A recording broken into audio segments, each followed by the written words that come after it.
Good morning, students. How are you? Today you have to write extra exercise of chapter number 22, direct indirect speech. So yesterday I told you and I have explained about this chapter. Let's see here. Change the following sentences into indirect speech. यहाँ पर जो sentence है वो मैंने answer के साथ लिखे हैं। So you have to just see here. First of all आपको यहाँ पर खाली देखना है। फर्स्ट जो है वो डायरेक्ट स्पीच में लिखा हुआ है, सेकंड जो है वो इनडायरेक्ट स्पीच में लिखा हुआ है।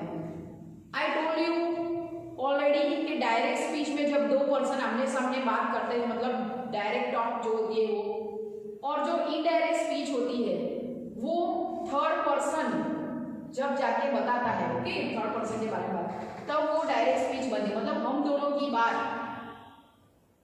जो बात करते हैं हम, तो वो बात जो मैं आपको बता रही हूँ वो आप किसी थर्ड व्यक्ति को जाके बताएंगे, तब आप कौन सा नाउन्स प्रोनाउंस यूज करते हैं, किस तरीके से आप लिखते हो, वो आपको यहाँ पर देखना है। फर्स्ट यहाँ लिखा है Ram said Anand is a good boy. Ram said Anand is a good boy. So Ram ने कहा कि आनंद जो है वो अच्छा लड़का है। ये डायरेक्ट स्पीच में, लेकिन मुझे उसे इनडायरेक्ट स्पीच में लिखना है, तो मैं कैसे लिखूंगी? तो राम said that, और जब हम इनडायरेक्ट में चेंज करते हैं तो यहाँ पर that लिखना है said के बाद, ओके, रिपोर्टेड जो वर्ब है उसके बाद जो इन्वर्टेड कॉमा है और जो नीचे कॉमा है वो उसे हम रिमूव करते हैं। फिर यहाँ पर प्रेजेंट का यहाँ पर पास्ट हुआ है, देखो, Ram said that Anand was a good boy. Ram ऐसे कहता था कि जो आनंद है वो अच्छा लड़का है, okay.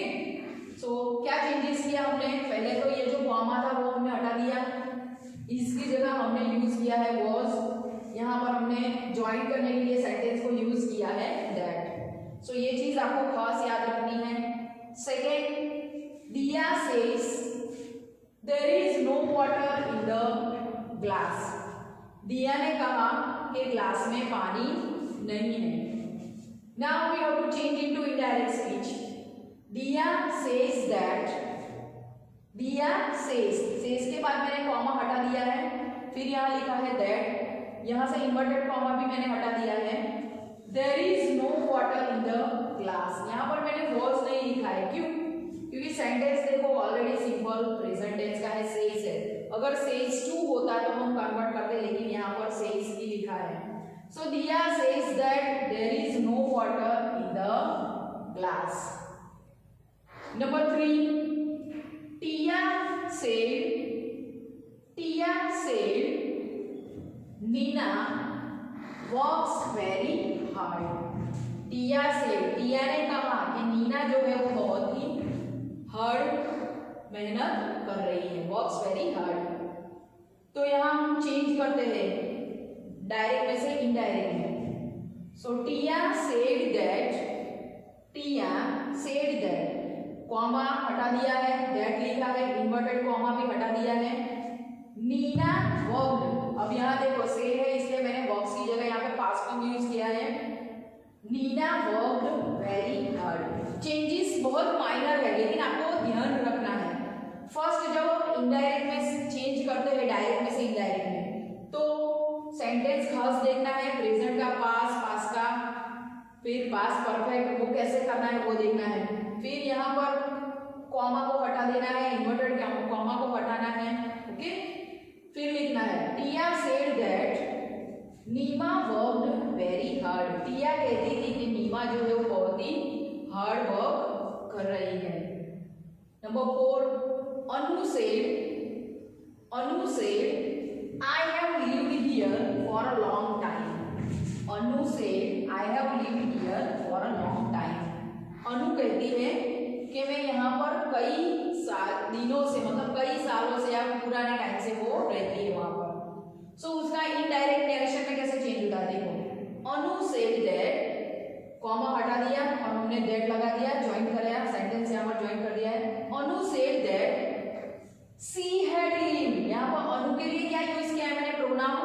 C had lived there for a long time. यहाँ पर हियर का क्या हो गया है, देयर हो गया है। मैंने आपको बॉक्स भी लिखाया था, हियर का देयर, नाउ का देन, उस तरीके का याद होगा आपको।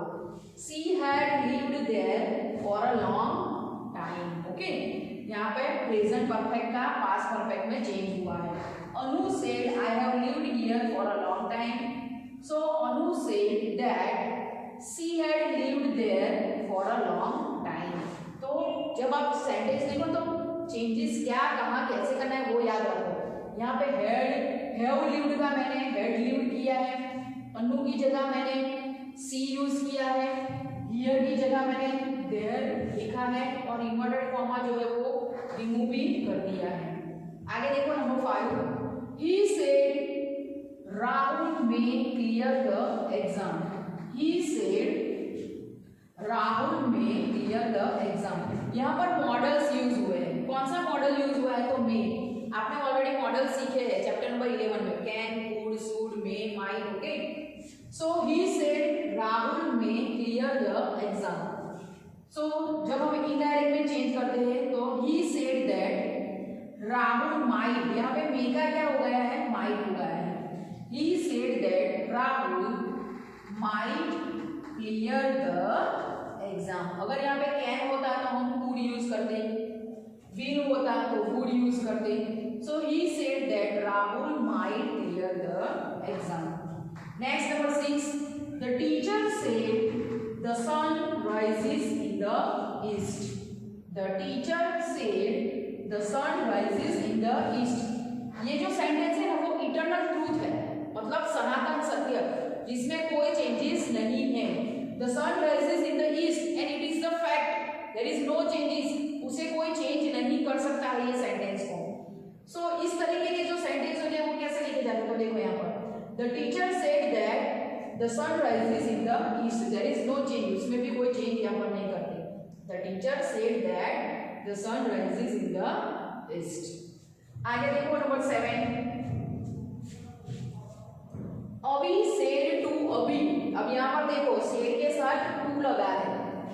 अभी said to Abhi you are a smart boy, you are a smart boy.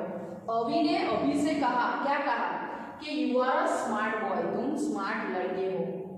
अब उसे हम इनडायरेक्ट में चेंज करते हैं तो क्या चेंजेस होता है, देखो अब यहाँ पे देखो अभी टोल्ड अभी, पहले हम खाली सेड का सेड ही रहते थे, वहां पर कोई चेंजेस नहीं करते थे। अब देखो यहाँ पर सेड टू की जगह यहाँ पर क्या लिखा है, टोल्ड। तो जब सेंटेंस में सेड टू आता है तो आपको टोल्ड यूज करना है, वो बात याद रखना।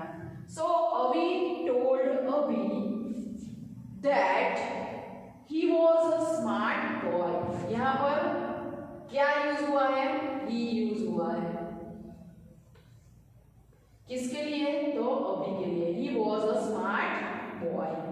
अभी said to Abhi you are a smart boy, तो इनडायरेक्ट में चेंज हुआ तो कैसे हुआ, तो Abhi told Abhi that he was a smart boy. आगे देखो number 8, Siya said to Kareena you are a nice girl. Siya said to Kareena you are a nice girl. So यहाँ पर क्या चेंज होता है, देखो सिया टोल्ड करीना, यहाँ पर भी देखो सेड टू की जगह टोल्ड लिखा है। Siya told Kareena that, comma निकाल दिया है, दैट हमने लिख दिया है यहाँ पर। Siya told Kareena that, she use किया, क्यों, क्योंकि नेम ऑफ गर्ल है इसलिए यहाँ पर सी प्रोनाउंस यूज करना है। She was a nice girl, she was a nice girl. यहाँ पर वॉज क्यों यूज किया, क्योंकि यहाँ पर आपको पास्ट में चेंज करना है प्रेजेंट का। सिया सेड टू करीना, तो सिया टोल्ड करीना, यहाँ तक आपको ध्यान आ गया, पता चल गया। फिर दैट से हमने ज्वाइन किया you are a nice girl, तो यहाँ पर हम उसे चेंज करेंगे कैसे, तो she was a nice girl. ये डायरेक्ट बातें हो रही थी इसलिए उसने यूज किया, लेकिन ये बात अभी थर्ड पर्सन को पता ही जा रही है, इसलिए यहाँ पर प्रोनाउंस यूज हुआ है सी, प्रेजेंट का होगा है past, she was a nice girl. Okay, easy है, अब आपको खाली थोड़ा यहाँ पर ध्यान देना है। आगे देखो number 9, team said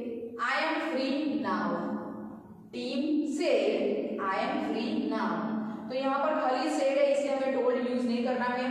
team said that, comma हटा देना है, यहाँ पर ही लिखना है आई की जगह। ही वॉज फ्री देन, यहाँ पे नाउ का क्या हो गया है, देन हो गया है। So Tim said that he was free then, यहाँ पे टीम बॉय नेम है इसलिए हमने ही लगाया है, ही वॉज फ्री देन, और नाउ का हो गया है यहाँ पर देन। आगे देखो नंबर 10, she said to me, she said to me have you completed your project. She said to me, have you completed your project? यहाँ पे क्वेश्चन हो रहा है, आस्किंग का क्वेश्चन, देखो क्वेश्चन मार्क भी है। जब इस तरीके के सेंटेंस है तो थोड़ा चेंजेस आता है इसमें। यहाँ पर देखो she asked me, उसने क्वेश्चन किया इसलिए she asked me if, और जब ask होता है तो अब हम यहाँ पर if यूज करते हैं। she asked me I had completed my project, यहाँ पर पास का क्या हो गया है, पास परफेक्ट हो गया है, ओके सॉरी प्रेजेंट परफेक्ट का यहाँ पर पास्ट परफेक्ट हो गया है। She asked me if I had completed my project. Okay sentence easy है बनाना, लेकिन आपको थोड़ा ध्यान रखना है। अगर आपको ध्यान रखेंगे और आपने एक बार समझ लिया ना, तो आप आसानी से कोई भी आपको सेंटेंस दे आप डायरेक्ट में से इनडायरेक्ट बना सकते हैं। Okay but for that you have to understand the sentence. Okay और जो सेंटेंस फॉर्मेशन है वो आपको ध्यान से समझना है। कहाँ पर टोल्ड लगाना है, कहाँ पर आस्क्ड यूज करना है, दैट कहाँ यूज करना है, कहाँ से कोटेशन मार्क आपको रिमूव करने हैं, कॉमा कहाँ से हटाना है। सो ये सब चीजें आपको खास ध्यान रखनी है। तो प्रैक्टिस करेंगे तो आपको आइडिया आएगा कि आपको कैसे लिखना है। सो इसके लिए आपको ज्यादा से ज्यादा सेंटेंस घर पे बनाने हैं, डायरेक्ट लिखने हैं, और उसमें से इनडायरेक्ट में चेंज भी आपको खुद ही करना है, तो आपको समझ में आएगा। Okay so write down this sentences in your English notebook, English grammar notebook with the good handwriting.